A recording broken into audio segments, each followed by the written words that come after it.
What's up everybody, welcome to Rock and Groove. Today we're going to be doing a review and a demo on a piece of history. This is a 1990 Ibanez RG570.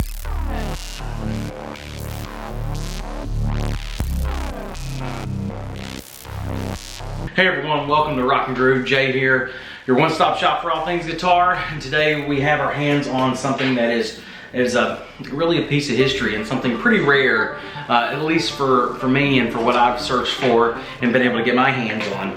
And so today we're going to be doing a review. We're going to dig in, talk about this thing, and do a sound sample and everything else. This is a 1990 made in Japan RG570. And this is from what they call the golden era of Ibanez RGs. So coming out, you had the Ibanez Gem, and then you had the RG570s, which what makes this so special is this is the one that does not have the black or pick guards or anything. And I believe it's a 550s that had the pick guards. And it's really neat. You can, if you Google and stuff, you can look up, you can find a lot of the old Ibanez catalogs that talk a lot about these, that show the specs, but they also have all the colors and just the advertisements. And it's really totally like late 80s and everything like that, early 90s shred. And it's really, really neat. But still, regardless of that, this is something that's coming out of that time era, but is it still functioning? You know, does it still function as something that you can use here in 2020? Does it apply to certain types of musical styles and so on? So we're going to talk about that. Also, what makes this so special. Let's dig into this here. I'm going to talk about this and I'm going to give you some close-ups. Then we'll do a sound demo, and then we'll come back and I'll give you some final thoughts. So one thing that's I noticed is special is it does not say RG or doesn't say anything on there. That's one mark that you know that you have one of the older ones here. It just says Ibanez on it. And if you look on the back, you can't see it, but it does say made in Japan. Also, we can see here it doesn't have the 3-bolt or the 4-bolt, excuse me, but the rounded hand contoured neck plate here. It's your square, and deep in there you cannot see on here, but it does say made in Japan. And that's kind of special because today if you try to get your hands on a Japanese made Ibanez, you're going to be getting into I believe it's the Prestige line, and those are pretty expensive. Even this, if I remember correctly, this thing was around $700 or $800 back in 1990 when it first came out. And so this was a pretty, I don't want to go as far as say it's a super high-end guitar, but this guitar was something that was on a professional level. A lot of folks would play this in you know, very well-known bands and so on. So this guitar wasn't just some kind of knock around the house cheaper RG that you would get for say $200 like you can today, that's made in China or Indonesia or wherever I believe they are made now. Even some of the higher up end, like you try to get an Ibanez Gem Premium, you're going to be getting it from Indonesia. It's not even going to be coming from, you know, Japan. And heck, those are still like $1,600, $1,700. So with this, what makes this so special? There are a few things here. The neck, it's a one-piece neck, and you'll notice here in the back you have the screw pole pieces there. It doesn't have for the nut. You don't have the piece of the neck. It goes down like you would today that you would see. It's still a super smooth wizard neck. And that's one thing I'm really impressed with this, is that this neck is so thin, and the fretboard isn't just completely flat where it's uncomfortable. And the action is amazing. So when I'm playing on this, it's so easy to get what I want to do as far as my finger work on here. So close to the fretboard there, but at the same time I can play chords, I can do a lot of that stuff with it. And so that's not a concern at all. It's not too far away, it's not too close where it's buzzing all over the place. Yeah, obviously being a 1990 31-year-old guitar, we have a rosewood fretboard. And that's the cool thing about this is if you get your hands on one of these old ones here, you'll notice if you can see it on here, this is definitely an aged neck and it's smooth. You can just tell it's been played. Whoever had this took really, really good care of it. It's got a few dings, but as far as major scratches or just wear and tear, it's in unbelievable shape. And the neck, it's aged and it's broken in, but it feels great. The fretboard is broken in, but it feels great as well. The nut's still in great shape. These are Goto, I guess that's how you say it, Goto tuners on here. And it's just still in really, really awesome shape. I believe this is a mahogany body. I don't believe it's basswood. A lot of that now is basswood. I could be wrong. I'm going to leave a link to the specs down in the description, so you can take, if I'm wrong, you can take a look at the closer information there. So the pots, I want to mention here, you got your volume and your tone. Man, and they're original. I've looked in here and everything's original. It looks great. And for 31-year-old pots, oh wow, I've never seen anything like this before. They are so smooth and they do not crackle. They just play wonderfully, and I love it. Usually though, I'm keeping everything wide open anyway when I'm playing this guitar. It's pretty awesome. The selector knob was missing, so I stuck a green on there. So black and green, it kind of makes me think of Typo Negative in that. So there, I'm a pretty big fan of them. So put that on there. Your pickups. This is something else that's really, really interesting as far as the pickups go. These are not DiMarzios. Some of the models, older models you'll get, they'll say DiMarzio or Ibanez DiMarzio USA, like a slash in there and so on. And so these are still designed, I believe these are still designed by DiMarzio. And these are apparently very coveted pickups. These are the V2, S1, and V1. This is not the V8 and the V7. This is the V2 and V1. And these things cook and they sound amazing and they virtually play themselves. They are to me, they are just at the level of any type of premium pickup you can get anywhere. And I've been told and I've read that these are just really wonderful. If you can get your hands on them, great, especially the S1, or excuse me, the V1. And the neck, I think they're amazing and they play like butter to me. Also, it's something that's very interesting if you haven't seen before, like the gems and the RGs and so on. The selector is definitely different from something you would get, say, in like a Strat. And so, obviously, and you've probably seen this maybe before. If not, let me explain it. In your first position all the way down, it's going to be your bridge humbucker. Second position, you're splitting the bridge, so you're actually getting the bridge single coil mixed with the S1 single coil in the middle. And then you put it in the middle, it's your basic, your standard single coil right in the middle. In your fourth position, you're going to split the neck humbucker, have one single coil mixed with the middle single coil, and then all the way up in 5 is just your neck humbucker right there. So you cannot mix both humbucker and humbucker together. If you have it in any position other than 1 or 5, it's going to be splitting a coil, or it's going to be right in the middle. It's a single coil too. So to me, I'll be honest, I love it. It's completely unique compared to anything else I've ever done before. But man, this thing has got some versatility in the tones. As far as the bridge, you have the original Edge tremolo and locking tremolo, and this thing, wow!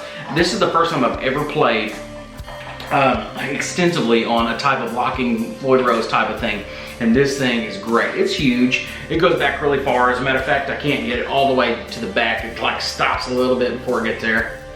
It won't go all the way back there. It stops, and but man, this thing is wonderful. It was a little bit tricky learning to, and I did have to really learn technically how to tune my guitar and then fine tune it here. But you know, I've tuned a lot of Strats, and I know how it works. When you tune one goes out, and vice versa, and you got to keep going until they're both in line. They're all in line. You just tune over and over and over, and they eventually kind of close the gap. So to me, it really wasn't that much of a chore to really adjust and getting my tuning here, locking my nut, and then going from here to do that. So it really wasn't that hard. However, it's obviously not as easy just to throw yourself into an odd tuning. If you really want to do a drop D, you can lighten that up a little bit, drop it in D, tighten it, and then do your fine tunings with your little turning pieces down here. But man, the quality of this thing, and that's another thing, for something that's as old as it is, man, this thing is just in great shape. It just rolls perfectly. You can tell by when I'm looking down in here at the bridge, there are no wear issues. Everything's in great shape. One thing I did do though is looking back here, it did not come with a back plate, so I went to Home Depot and got like this really cheap piece of acrylic, or not even acrylic, just plastic, and it was definitely not made for this. Super brittle, it just cracks and breaking all over, but it still kind of protects it and keeps it covered. I don't like it just wide open, some people do. So for me, it works fine. I still like to get my hands on one of those, which is kind of hard. That's something I've noticed, like trying to find anything to update on this is kind of difficult unless you want to drop some big money on reverb. So anyway, this guitar is really, really, really cool. Let's get some close-ups real quick.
All right, so I really hope you enjoyed that sound demo. I mainly just stuck between either the soloing with the neck position, or I was just crunching all the way with the bridge all together. I didn't give necessarily any samples of the single coil in there at all, but I can tell you what, to be honest, when you plug that thing in, especially if you run it through something like a Vox AC15 like I have, man, the single coil, the cleans are amazing on this guitar. It's so versatile, because when you see this, you think of it like I did, a shred master, just some kind of metal, shred, hair metal, anything at all. But the truth of the matter is that this thing is so versatile. You can do blues, you can just do some basic rock, you can do many things on this guitar, and that's what's so impressive with this to me. And I'm just blown away, absolutely blown away with the quality and craftsmanship of this. It just, you know, it's black. It doesn't have any, you know, any kind of like wood, you know, grain or anything like that. Frets, even though they're 31 years old, they're still in really, really good shape. They've been worn. You can tell it's definitely been played, but it's nothing to where they're just like gone. They're jumbo or extra jumbo, I think, one of those. Anyway, so wonderful guitar. If you can get your hands on one of these, especially for a good price. I've seen these things on sale. It really kind of depends on where you go to get them and what good shape they're in. I've seen them anywhere between $900 to $600. Find somebody in a pinch, it might be even less than that. I don't know if you can even find someone wanting to get rid of these. They come out recently with the Genesis versions of this, and they're really close to what you have here. They got the same tremolo. I don't know if it's the same body wood. It's same, you know, structure. You know, it feels great. Same thing, everything like that. And however, it is, they don't have the V2 or V1s in there. They put the V8 and V7s in there, I believe. So, my verdict, this guitar is awesome if you're a beginner, and I definitely don't recommend, if you're just completely recommending, you probably want to avoid the Floyd Rose unless you're just really dedicated to learning how to do it and becoming proficient with it. Then forcing yourself is kind of like, you know, learn by immersion. So get yourself a guitar with this and you're forced to do it, and that's how you'll learn it. But if you, besides that, I definitely don't I don't try to steer anyone away from this if they really, really want it. If you want it and you're willing to learn it, yeah, they're super cool and they're super fun. If you're just like, yeah, I could take one, it doesn't matter, then you probably want to avoid that. Or at least if you get this, you can block it off, and there's many things you can do to block the tremolo off in there so where it kind of stays stable and you don't even have to have a locking piece up there. So, thank you so much. Please like and subscribe. Leave a comment if you need. Check out our other videos, lots of other reviews, especially pedals, and we always have more to come. So thanks a lot, and remember, have fun.